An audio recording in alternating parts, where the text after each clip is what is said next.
Türkiyədə yaşayotgan Uyğur Zulfiqar Ali, ayoli Tumaris Tursunning 2016 yildan buyon Sharq Turkistonda yig'ilish lageriga qamalganligini va xabar olinmayotganligini bildirdi. Zulfiqar Ali mundaq dedi: "Ayolim qonun kasbini bitirganligi uchun 2016 yili o'xshash bo'lmagan shaharlardagi yig'ilish lagerlariga o'qituvchi qilib avatildi. Dastlabda Urumchidagi bir lagerga avatildi va 8 oy ishladi. Keyin Xotanga avatildi. Burun 3 qatim sana nima uchun chet eldan pul keladi deb so'roq qilingan edi.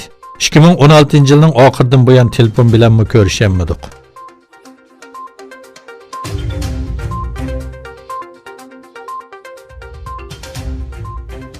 Sharq Turkistondagi yig'ilish lagerlariga aloqador hujjatlar oshkorlangandan keyin Myanxunga joylashgan Dunyo Uyg'ur qurultayining raisi Dolqin Aysa har qaysi davlatlarni Xitoyga qarshi gap qilishga chaqirdi.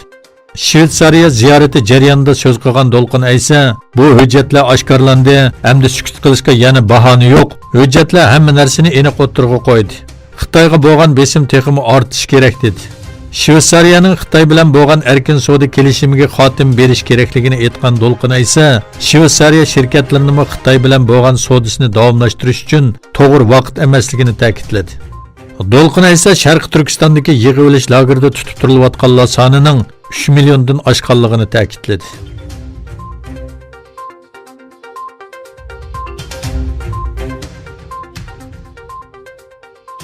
Xitoyning Sharq Turkistondagi yig'ilish lagerlari va irqiy qirg'inchilikni bir videoda anglatgan Feruza Azizning TikTok hisobi to'ngiltirib qo'yilgan edi. TikTokning bu harakati ommaviy taratquv va axborot vositalarida qattiq g'ulg'ula qo'zg'adi. Shuning bilan TikTok Feruzaning hisobini takror ochdi va bir uchur yo'llab Apple so'radi. TikTokning Amerikadagi bexatarlik ustuli boshlig'i Arixxon e'lon qilgan uchurda Feruzaning hisobining bu video sababli emas, balki buningdan burun e'lon qilingan bir video sababli to'ngiltib qo'yilganligini aytdi.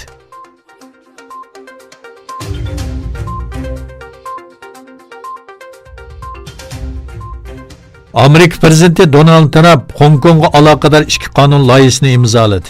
Xitoy buningga kuchli norozilik bildirdi va qattiq tadbirlar qo'llanila oladiganligini ta'kidladi. Bu qonun loyihalari buningdan burun avom va kengash palatalarining ma'qulligidan o'tgan edi. Xitoy Amerikaning Bejingdagi bosh elchisini tashqi ishlar ministrligiga chaqirdi va Trumpning qonun loyihalarini ma'qullaganligini tanqid qildi. Trumpning tasdiqi bilan kuchga ega bo'lgan bu ikki qonun Hong Kongdagi demokratik namoyishlarni qo'llaydi.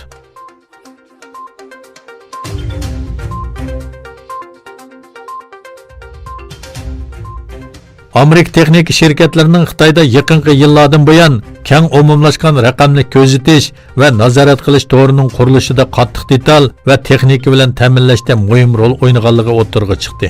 Amerika şirketlerining Xitoydagi kollektiv nazorat qilish sanoati bilan munosabati Trump doiralarining bu yil 10-oyda Xitoyda nazorat qilish uskunalari ishlab chiqaradigan 8 shirkatni eksport qilishni cheklash tizimligiga elish bilan tekshirilishga boshlagan edi.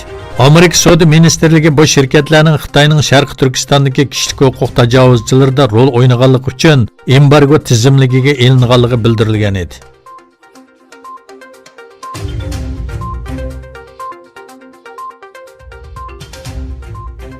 Albaniyada yuz bergan 6,3 bal yer tevrashda o'lganlar soni 45 ga yetdi.